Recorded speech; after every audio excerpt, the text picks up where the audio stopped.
በስመ አብ ወወልድ ወመንፈስ ቅዱስ አሐዱ አምላክ አሜን።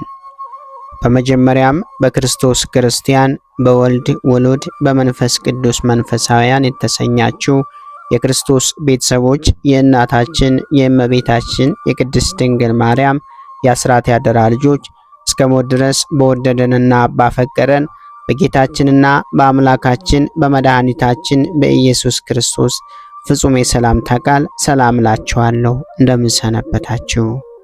አሚን። የጌታችንና የአምላካችን የመድኃኒታችን የኢየሱስ ክርስቶስ ስሙ ከአጽናፈ ዓለም እስከ አጽናፈ ዓለም ከፀሐይ መውጫ እስከ ፀሐይ መግቢያ ድረስ የከበረና የተመሰገነ ይሆነልን።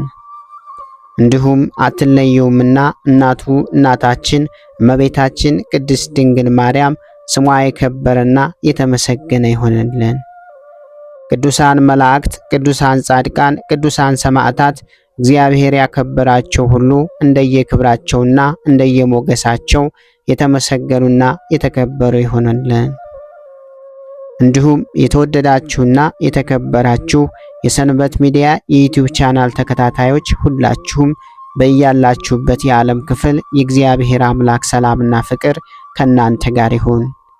ይህንን መርሃ ግብር በየሥራ ቦታችሁ በየመኖሪያ ቤታችሁ ሆናችሁ በእምነት የምታደምጡ የቅዱሳኑ ረድኤትና በረከት ከእናንተ ጋር ነው። እንዲሁም ከጠላታችን ከዲያብሎስ እስራት እንፈታለን፣ ከያዘንም ደዌ እንድናለን። ሁላችሁም የሰንበት ሚዲያ ዩቲዩብ ቻናል ተከታታዮች በሀገር ውስጥም በሀገር ውጭም ያላችሁ ይህንን መንፈሳዊ ቻናል ሁልጊዜ በየዕለቱ ሰብስክራይብ፣ ላይክ፣ ሼር በማድረግ አገልግሎቱን እንድትደግፉና ያላችሁን ሐሳብና አስተያየት በኮመንት ስር እንድታስቀምጡልን እንጠይቃለን። እንዲሁም የየዕለቱን መርሃ ግብሮች ሁልጊዜ በዚህ ቻናል ስለምንለቅ መርሃ ግብሮቹን በቻናላችን በመግባት እንድትከታተሉ ስንል በአክብሮት እንጋብዛለን። በድጋሚ እግዚአብሔር አምላክ ሰላምና ፍቅር ከእናንተ ጋር ይሁን። እንኳን በታኅሳስ 10 ቀን ታስበውና ተከብረው ለሚውሉ ለቅዱሳን በዓላት የአንጾኪያ ሀገር ሊቀ ጳጳስ የነበረ የቅዱስ አባ ሳዊሮስን ሥጋ ከእስክንድርያ ውጭ ወደ ሆነች ደብረ ዝጋግ ገዳም ያመጡበት ዕለት በሰላም አደረሳችሁ አደረሰን። አባ ሳዊሮስን እንዲህም ሆነ። የቅዱስ አባት በሀገረ ሰሃ አምላክን በሚወድ ክርስቲያን ባለጸጋ ስሙ ዱራታውስ በሚባል ሰው ዘንድ ባረፈ ጊዜ እርሱም ከምዕመናን ሰዎች ጋር በመርከብ አሳፍሮ ላከው። በጥልቅ ባህር ላይ እንጂ በአነስተኛ ሸለቆ እንዳይሄዱ ከዚያ ከወደቡ እንዲወጡ አዘዛቸው። ወደ ደቡባዊ ባህር ቅርጣስ በደረሱ ጊዜ የቅዱሱን ሥጋ ከእሳቸው ጋር ሳለ ወደ ምዕራብ አቅጣጫ ጥቂት እንደተጓዙ መርከቡን የሚሸከሙ ውሃ አላገኙ። መርከቡንም እየጎተቱ ታላቅ ድካም ደከሙ። መርከባቸውንም ወደ ኋላ ይመልሱ ዘንድ አሰቡ፣ ግን አልተቻላቸውም። ፈጽሞ አዘኑ፣ ደነገጡም። እውቀታቸውም ተሰወራቸው። ሰውን የሚወድ እግዚአብሔር የእስራኤልን ልጆች ከጠላቶቻቸው ፊት ሰውሮ በኤርትራ ባህር ውስጥ መንገድ ገልጦ ያሳለፋቸው እርሱ ቅዱስ ሳዊሮስንም ሥጋ መለካውያን ከሆኑ ከካህዳውያን ሰዎች ሰወረ። እነርሱ በሕይወቱ ሳለ ይጠሉት ነበርና እንዲሁ ከሞተ በኋላ ቃሉን እንደ ሰይፍ የሚቆራርጣቸው ሆነ። እችም መርከብ ወደሚወጡባት ወደብ እስከምትደርስ በጥቂት ውሃ ላይ 7 ምዕራፍ ያህል እንድትጓዝ አደረጋት።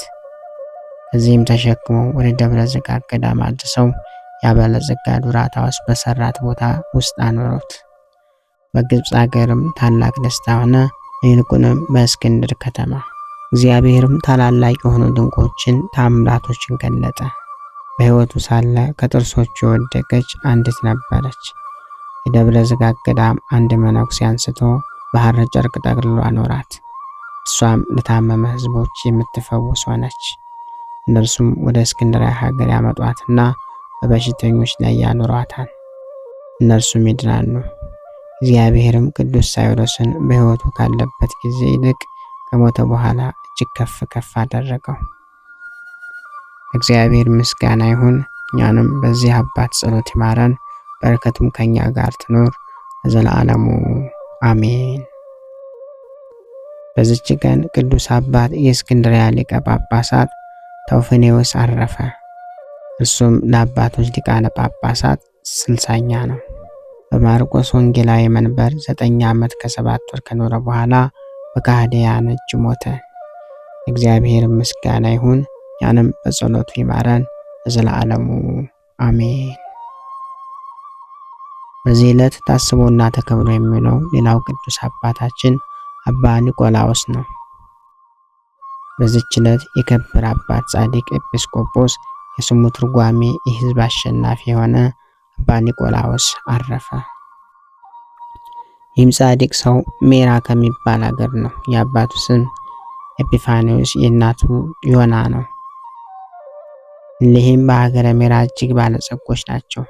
እግዚአብሔርንም የሚፈሩትና የሚያመልኩት ናቸው። ግን ልጅ አልነበራቸውም።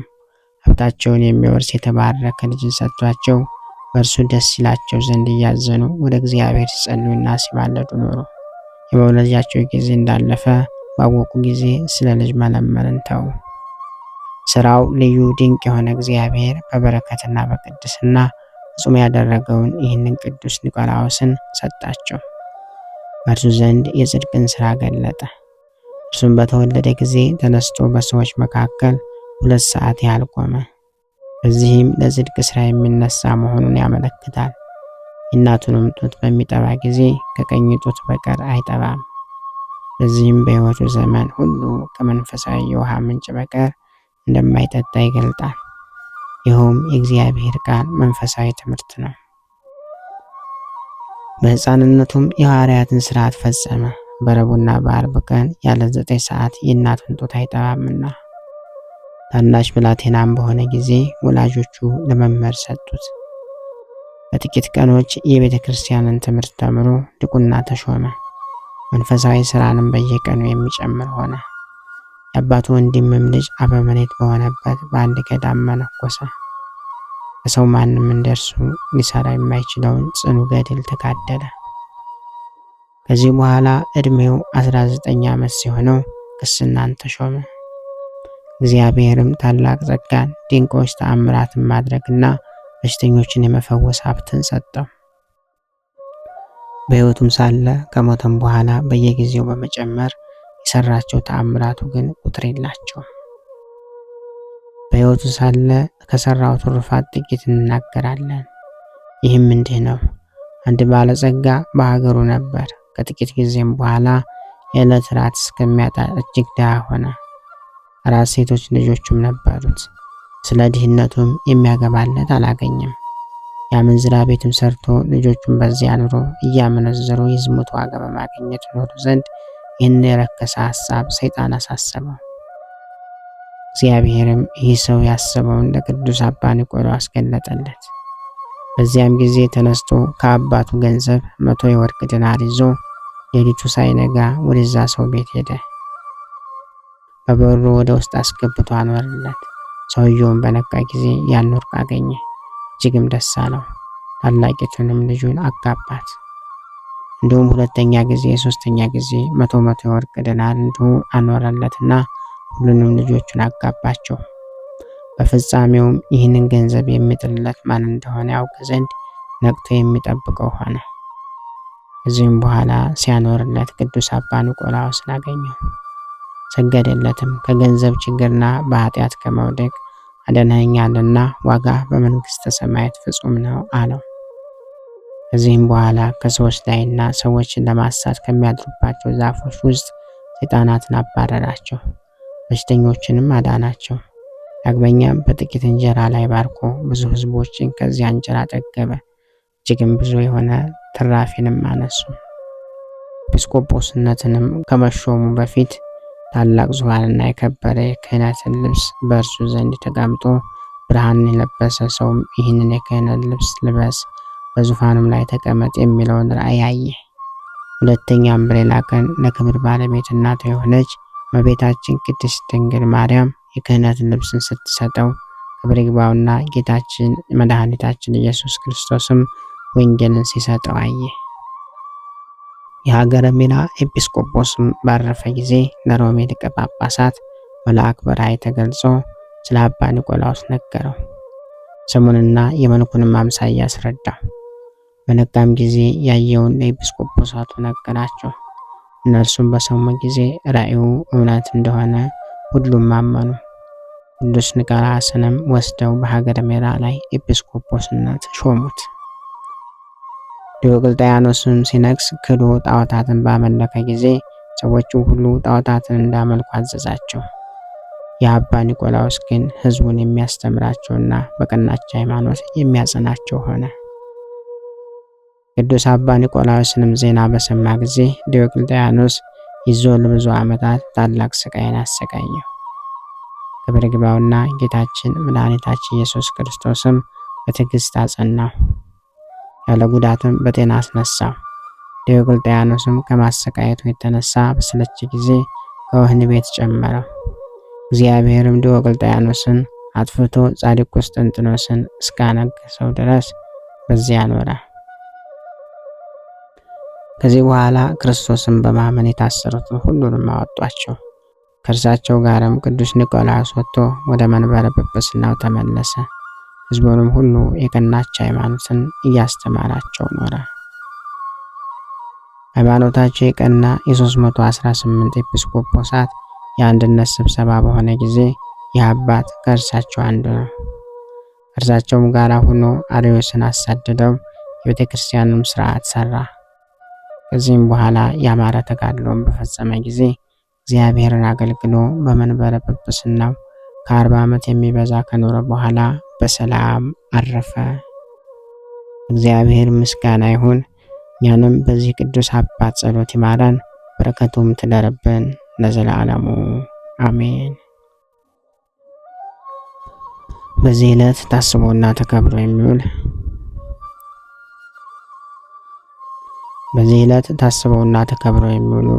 ቅዱሳን ተላስስና አልዓዛር ናቸው። በዚች ቀን ቅዱሳን ተላስስና አልዓዛር በሰማዕትነት አረፉ። ይህም ተላስስ ከነነዌ አውራጃ ከባቢሎን ሰዎች ወገን ነው።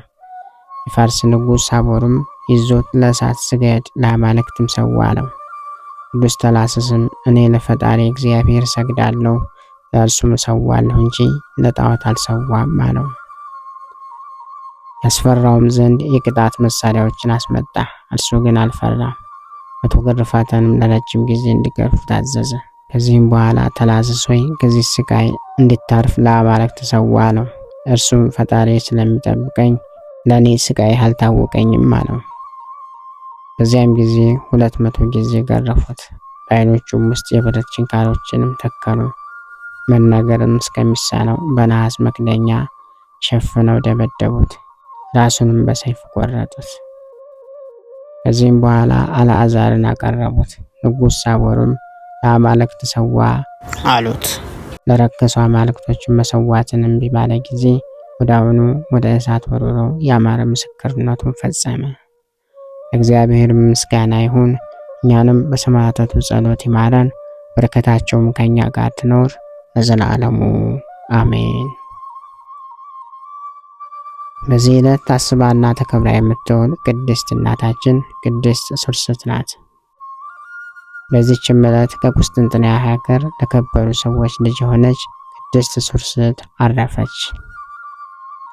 ይህችም ቅድስት ለአንድ ለከበረ ሰው ልጅ ታጨች። ይህንንም በሰማች ጊዜ አባቷን እንዳለችው አስቀድሜ ወደ ቤተ መቅደስ ሄጄ ሰግድ ዘንድ ፍቀድልኝ፣ በምመለስበት ጊዜ እግዚአብሔር እንደፈቀደ ይሁን አለች። አባቷን አስቀድመሽ ወደ ባልሽ ግቢ፣ ሰርግሽ ከተፈጸመ በኋላ ከእርሱ ጋር ወደ ወደድሽው ሄደሽ ስለትሽን ትፈጽሚያለሽ አላት። እርሷም በድንግልና ሳለሁ ወደዛች የከበረች ቦታ ሄጄ ልጸልይ፣ እግዚአብሔር ቃል ገብቻለሁ፣ ቃሌም በዋሽ በእኔ ላይ እግዚአብሔር ይቆጣል አለችው። ከዚህም በኋላ አባቷ ከሚያገለግሏት ወንዶችና ሴቶች አሽከሮች ጋር አሰናበታት። ለምጽዋትም የምትሰጠው 300 ያህል የወርቅ ደናር ሰጣት። ወደዚያም በደረሰች ጊዜ በከበሩ ቦታዎች ሁሉ ዞረች። ወደ ግብፃውያንም ገዳምም በደረሰች ጊዜ አንድ አረጋዊ መነኩሴ ማቅ ለብሶ አገኘች። የልቧንም ሁሉ ሐሳብ ነገረችው።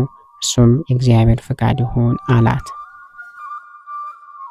ከዚህ በኋላ ወደ ሀገራቸው ተመልሰው ሊሄዱ በተዘጋጁ ጊዜ ወደ ስውር ቦታ ገብታ ለወላጆቿ እኔ ሰውነቴን ለእግዚአብሔር አቅርቤያለሁ ታገኙኝምና አትፈልጉኝ ብላ ደብዳቤ ጻፈች።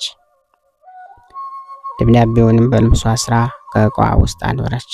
እርሳቸውም ጋር የምትሄድ መስላቸው ሰዎቹ አምቃጭነው በቀደሟት ጊዜ እርሷ ጋር ያለውን አገልጋይ እኔ ወደ ጎልጎታ ገብቼ ልጸልይሻለሁ አለችው።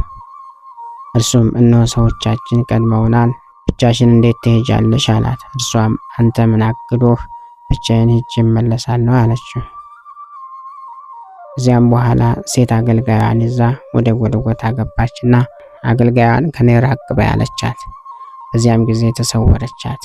ወደዛ ሽማግሌ መነኩሴም ደርሳ በእግሩ በታች ሰገደችለት። ለድሆችም እንዳከፋፍለው ያንን 300 የወርቅ ዲናር ሰጠችው። ዳግመኛም ያመነኩሳት ዘንድ ለመነችው። እርሱም ራሷን ላጭቶ የምንኩስና ልብስን አለበሳት። ይኸውም የማቅ ነው። በላያም ጸለይባት። እግዚአብሔርም ወደ መራት ትሄድ ዘንድ ፈቀደላት። እሷም ሄዳ ወደ አንዲት ዋሻ ውስጥ ገባች።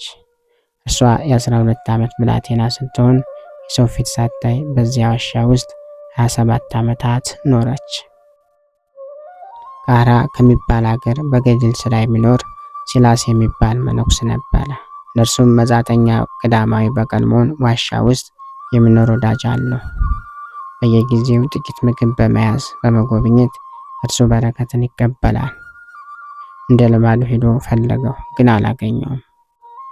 በመፈለግም ደከመ። ተራራዎችንና ኮረብታዎችንም ዞረ። ከዚህ በኋላ የሰው እርግጫ ዱካ አግኝቶ ተከተለው። ታናሽ መግቢያ ያገኘና የእግዚአብሔር ቅዱስ ሆይ ባርከኝ አለ።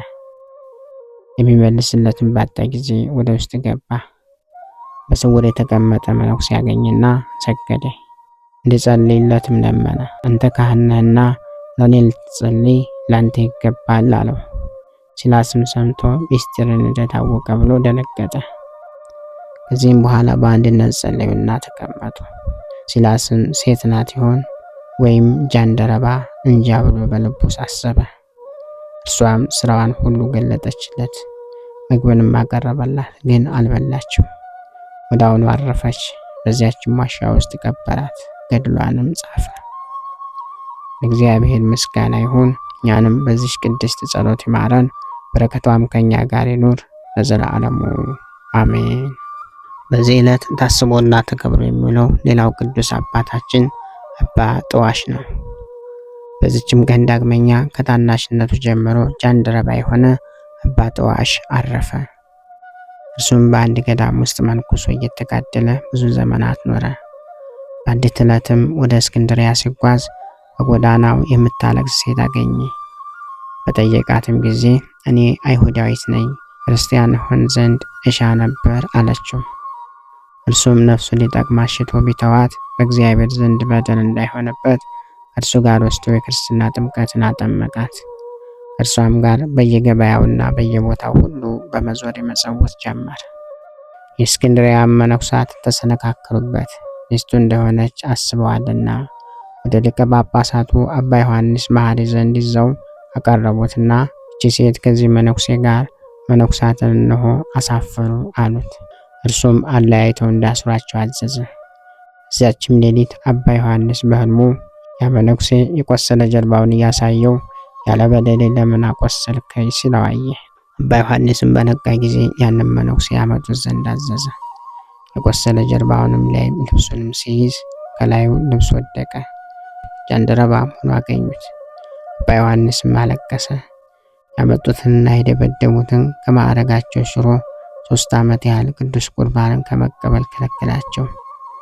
100 ዲናርንም ሊሰጠው ወደደ። እርሱም ግን መውሰድ አልፈለገም። ወደ በዓቱ ሄዶ እየተጋደለ ኖረ። ከዚህም በኋላ በዚህች ዕለት አረፈ። ለእግዚአብሔር ምስጋና ይሁን። እኛንም በቅዱሳኑ ጸሎት ይማረን፣ በረከቱም ከኛ ጋር ትኖር ለዘላለሙ አሜን። በዚህች ዕለት ደግሞ የቅዱሳን ሜሌዎስና የታውፊያ የዕረፍታቸው መታሰቢያ በዓል ነው። እግዚአብሔር ምስጋና ይሁን፣ በረከታቸውም ከኛ ጋር ትኖር ለዘላለሙ አሜን። በታኅሳስ 10 ቀን ታስበውና ተከብረው የሚውሉ ዓመታዊ የቅዱሳን በዓላት፦ ቅዱስ ኒቆላዎስ ሊቅ፣ ቅዱስ ሳይሮስ ሊቅ ዘአንጾኪያ፣ ቅዱስ ሱርሰት ገዳማዊት፣ ቅዱስ ጥዋሽ ሕጽው፣ ቅዱሳን ተላስስና ለአዛር ሰማዕታት ናቸው።